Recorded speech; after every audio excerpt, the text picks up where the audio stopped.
Ici Radio Taïwan International. Tout de suite, Meg Wang vous propose l'émission Retour à la source. Bonjour à tous et bienvenue à l'écoute de RTI si vous nous rejoignez. Aujourd'hui, nous allons parler d'un fruit de la saison très apprécié des Taïwanais dont la culture s'avère plutôt difficile pour le climat taïwanais. Il s'agit du fruit bien fragile, la fraise. Pour mieux comprendre la culture des fraises à Taïwan, nous serons en compagnie de Zhong Peizhe, directrice du Centre de recherche sur la lutte biologique du Centre de recherche agricole de Miaoli, la région qui compte plus de 90% de production de fraises à Taïwan. La période allant du mois de novembre au mars de l'année suivante fait le bonheur des fans de fraises de Taïwan. Ce fruit aussi délicat n'est pas cultivé sur de grandes étendues dans le pays, mais il reste une culture à haute valeur économique pour Taïwan.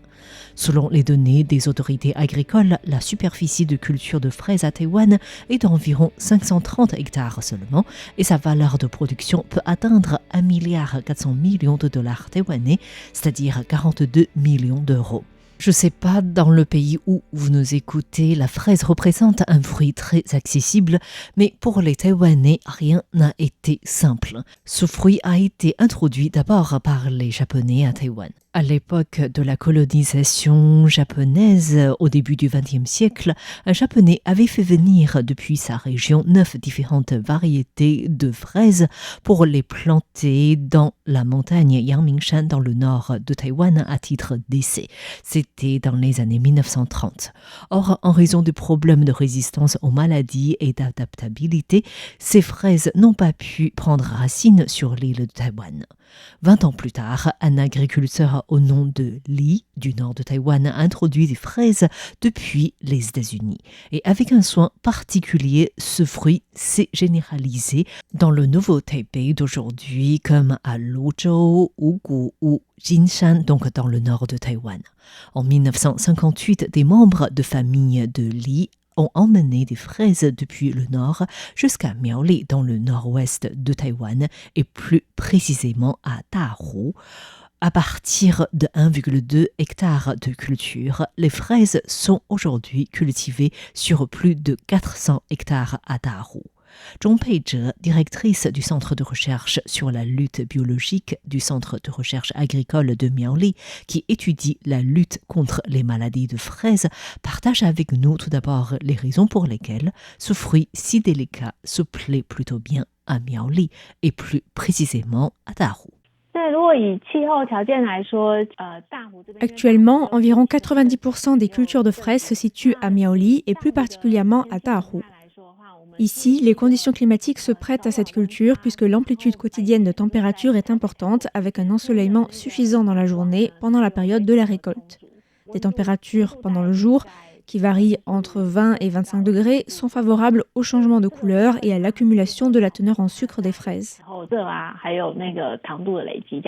Si dans un premier temps, les variétés de fraises cultivées ont été introduites depuis les États-Unis, très vite, dès les années 60-70, les Taïwanais ont de nouveau commencé à introduire des variétés depuis le Japon, même si Taïwan dispose ses propres variétés de fraises. Mais pour les autorités agricoles, ces fraises taïwanaises sont loin d'être comestibles selon les critères d'aujourd'hui. Les fraises que nous cultivons à Taïwan sont des octoploïdes, c'est-à-dire avec 8 jeux de chromosomes, 56 au total. Ce sont des variétés plus appropriées pour la consommation, tant en termes de taille qu'en termes de saveur. Mais des fraises endémiques sauvages de Taïwan sont des diploïdes avec seulement 2 jeux de chromosomes. Elles sont donc plus petites et moins savoureuses. La différence entre ces fraises est importante. Taïwan a introduit la variété Fengxiang depuis le Japon et dès les années 90, le Centre de recherche agricole de Taoyuan a développé la variété Taoyuan numéro 1, baptisée Fengxiang de Taïwan, à partir de la variété japonaise qui était la plus cultivée à l'époque. Et pendant longtemps, cette variété Fengxiang Taoyuan numéro 1 a dominé le marché taïwanais et le centre de recherche de Miaoli a également développé la variété Miaoli numéro 1. Miaoli numéro 1, baptisée Lianxiang, est une variété développée en 2019 à partir de la fraise Fengxiang qui était la principale variété cultivée dans le pays il y a 5 ou 6 ans. C'est une variété sucrée et parfumée. La Miaoli numéro 1 a la particularité d'avoir des fruits plus gros avec une chair plus ferme. Sa teneur en sucre peut atteindre les 16 ou 17 Brix. Les journalistes surnomment la Miaoli numéro 1 la Chanel du monde des fraises. Nous avons commencé à développer cette variété dans l'objectif d'avoir une variété plus résistante puisque les fraises Fengxian souffraient largement de la maladie de l'anthracnose. En plus, comme les Fengxian avaient la chair plus tendre, elles s'abîmaient plus facilement lors des transports. Mais pour les producteurs, ce qui prime, ce n'est pas uniquement la résistance aux maladies d'une variété.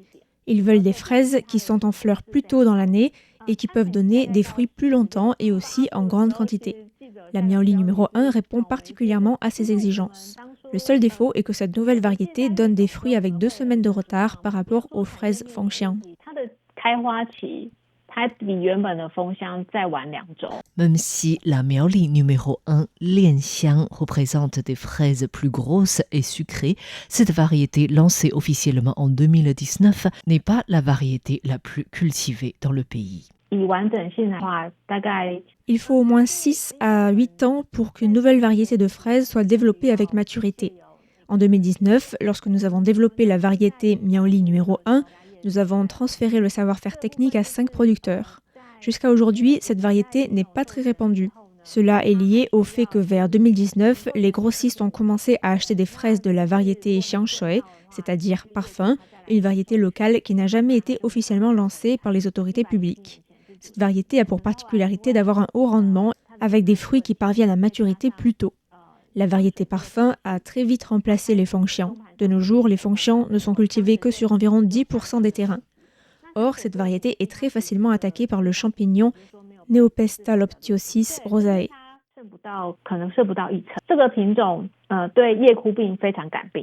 Zhong Peizhe, directrice du Centre de recherche sur la lutte biologique du Centre de recherche agricole de Miaoli, a souligné que la variété parfum a certes pour avantage d'avoir un rendement plus élevé avec une période de production plus précoce, mais son arôme et son goût sont moins prononcés. En plus de développer de nouvelles variétés, l'une des missions du Centre de recherche sur la lutte biologique de Miaoli est d'assister les agriculteurs à lutter contre les maladies.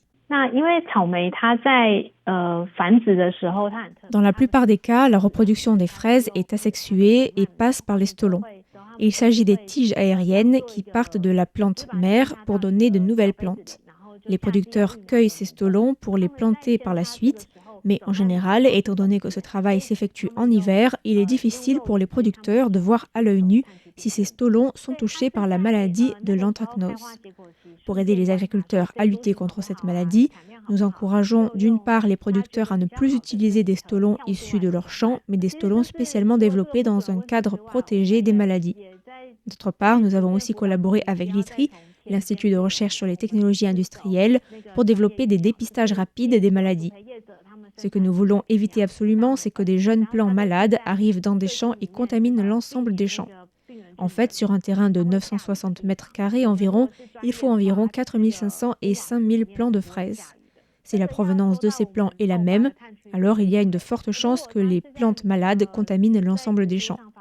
Car il faut généralement environ 1 mois pour que les producteurs se rendent compte de l'existence de la maladie et recommencent tout. Le coût de revient est ainsi extrêmement élevé pour les producteurs. Nous avons donc voulu aider ces derniers en faisant des dépistages dans les champs pour qu'ils agissent rapidement en adoptant des mesures de prévention à temps. Des mesures de prévention signifient également produire des fraises plus saines, puisque jusqu'à présent, ce qui inquiète le plus les consommateurs taïwanais, c'est les traitements chimiques utilisés pour cultiver ce fruit fragile dans un pays tropical et subtropical. Dans la pratique, pour éviter les maladies, les producteurs utilisent des traitements chimiques avant la floraison des fraises. Mais si les producteurs peuvent savoir en avance que les plants sont en bonne santé, alors il leur est possible de ne pas utiliser des traitements chimiques. C'est l'un de nos objectifs principaux dans le développement du dépistage rapide. Le dépistage attend maintenant les professionnels pour le transfert technique afin de le produire en grande quantité. Le kit de dépistage des fraises ressemble à une petite valise, puisque pour extraire l'ADN d'une plante, il faut briser la paroi cellulaire. Il faut ainsi avoir des outils pour pouvoir préparer cela et procéder au dépistage. Il suffit de 2 ou 3 heures pour connaître le résultat, pour savoir si des plants sont touchés par des maladies telles que la maladie de l'anthracnose ou par le champignon Neopestaliothiopsis rosae. De belles fraises suffisamment grosses, sucrées, résistantes, tout en étant intéressantes en termes de rendement et qui peuvent être cultivées de manière plus saine dans le pays, sont en fait des souhaits des agriculteurs mais aussi des consommateurs taïwanais. Le travail du centre de Miaoli est ainsi encore très long à mener. Merci de votre écoute, c'était Meguang pour RTI. 透早就出门，天色渐渐光，受苦无人问，行到。